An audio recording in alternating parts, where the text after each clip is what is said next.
Hi, my name's Al Bonney. I'll be your guide through the 3 modules of this grant management seminar. The first module is an overview of the most important issues you need to know to successfully apply for a global or a district matching grant. The Rotary Foundation mission is written on your screen. What jumps out at you? Anything? Notice the 4 words in the first sentence. Enable Rotarians to advance. There's the key. Rotary Foundation provides the matching grant funds for your projects that actually do the work to accomplish this mission. These funds are made possible by the donations to the annual fund each year from Rotarians just like you and me. One of the resources that the district provides to help Rotarians who want to use Rotary matching grants is what we call the District Grants Committee. It's made up of 6 to 8 Rotarians from around the district who have experience with grants themselves. In addition to helping grant applicants like you to be successful, the District Grant Committee's job is to review and approve funding for 3 types of grants: district local grants, district international grants, and global grants. Your understanding of this role and how the Grants Committee can help you is important. Please call on any member of the committee for guidance and support. You downloaded a list of the current Grants Committee members and contact information in the resource booklet. Global grant applications are reviewed on the same schedule as the district grants. Please be sure to read this page in the resource booklet carefully so you do not miss the July 1 to October 15 window when global grants and district grant applications are submitted.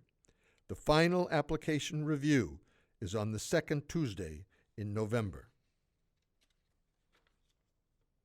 Well, if it's our money that make the grant funds available for our projects, let's have a look at how this works, or what happens to the money I donate to the Rotary Foundation. You downloaded the image on your screen in the resource booklet. The paper version may be easier to follow for this discussion. See the top box circled in blue? I'm going to switch slides several times, moving the blue circle around to center our discussion. The document will not change. The amount of funds shown in the top box represents our donations to the annual fund 3 years ago. In this case, the 2015-16 donations to the annual fund from 6290 Rotarians was $335,449. The white box shows that this amount gets invested for 3 years. The interest pays the Rotary Foundation's operating expenses. In the red box right below, 3 years later, all the money comes back on the table and gets divided in half. One half is called DDF, District Designated Funds, and comes to the district to fund their portion of district local, district international grants, as well as the district's portion of the global grant matches. The other half goes to the World Fund in Evanston, managed by the Rotary Foundation, and is used to fund their portions of global grants. The World Fund serves all districts around the world. There is over $100 million in the World Fund. So now you know where the grant money comes from. The message is simple. Rotary grants are only possible because Rotarians like us donate to the annual fund. So let's look at how the Rotary Matching Grant Program becomes the most generous grant model available anywhere. So let's start with district grants. In the top green box on the left side, the incoming DDF gets divided in half again. Half is for district, local, and international grants. The other half is for the district portion of global grant matches. More on this global grant stuff in a minute. If we go straight down, we can see how the money gets distributed to district-level grants. District grant applications are reviewed every fall.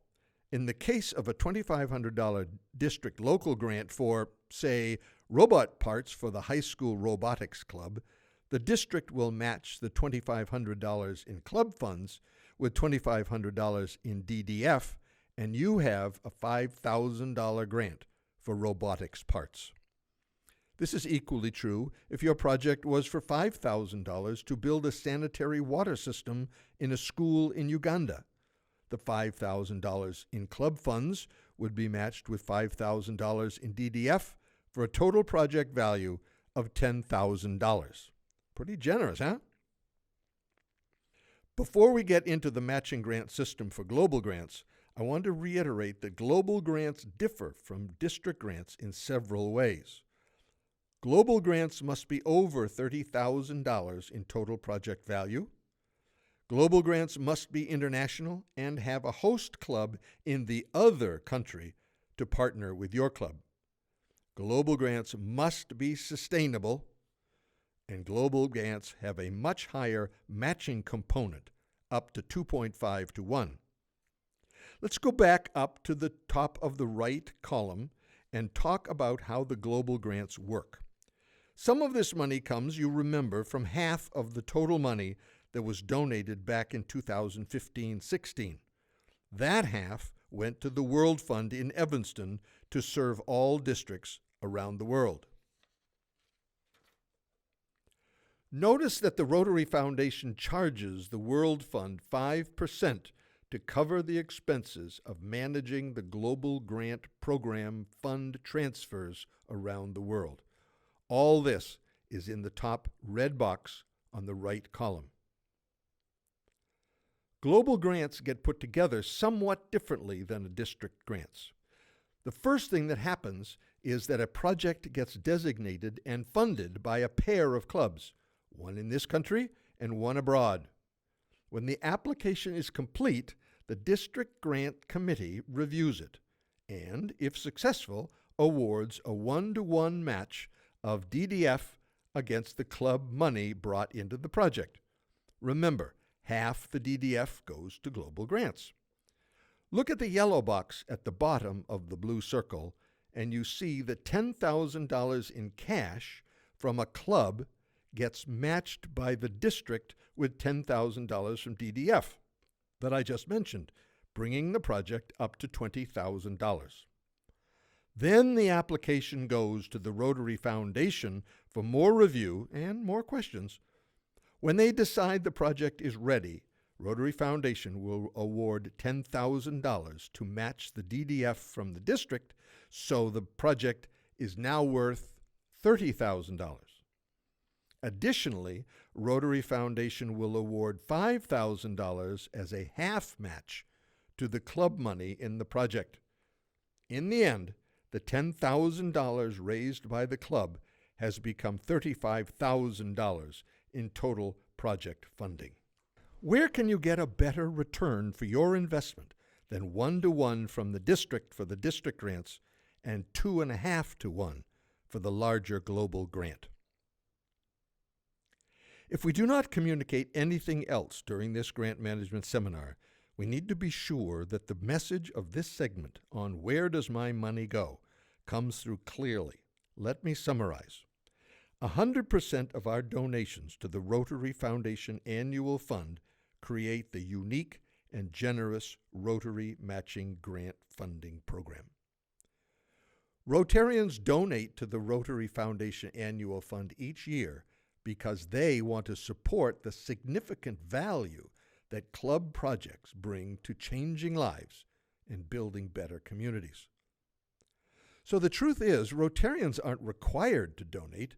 Donating is simply in all our best interest. Our donations enable clubs to do better service projects, thereby making the world a better place, one community at a time.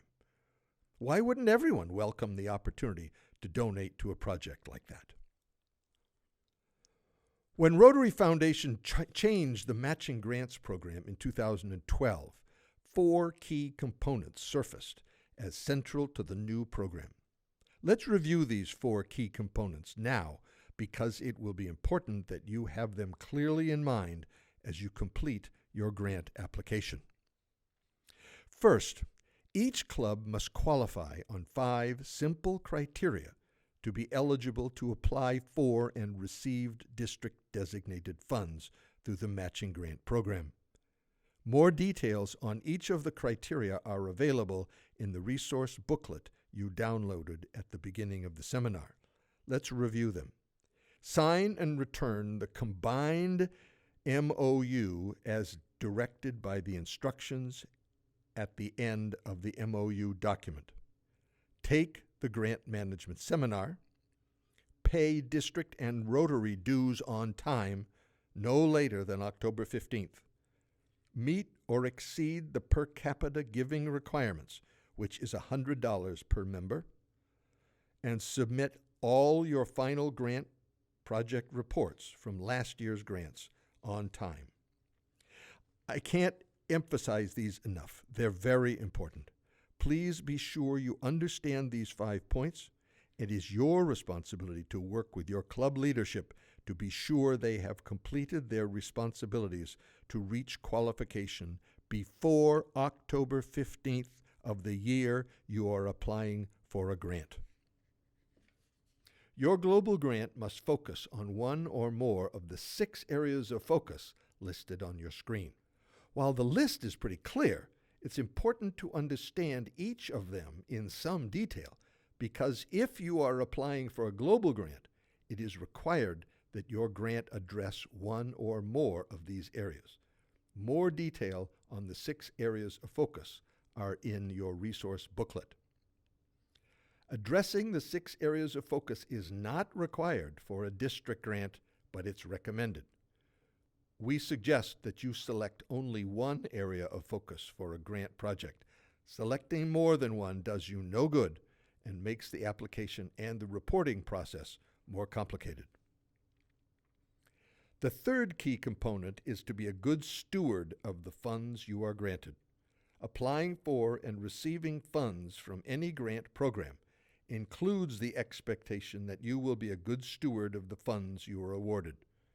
Rotary has a document called the Combined Memorandum of Understanding, this is the MOU, that lists the requirements for providing good grant management stewardship.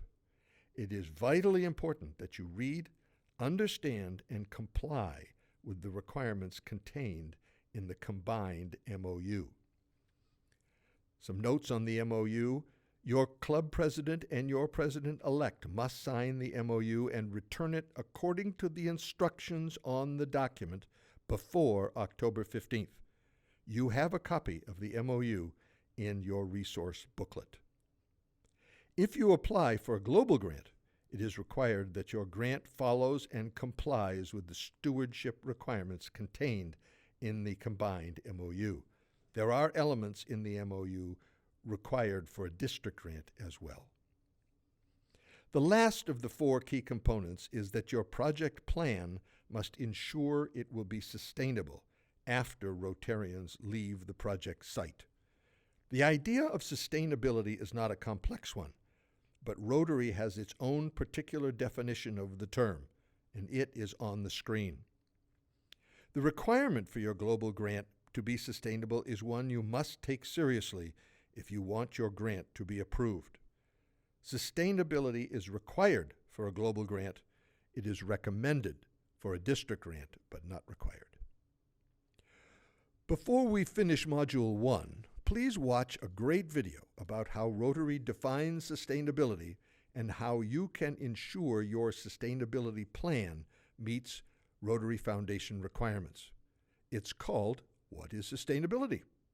You will find it listed next to this Module 1 video on the Grant Management Seminar page of the district website. This is the end of Module 1 video.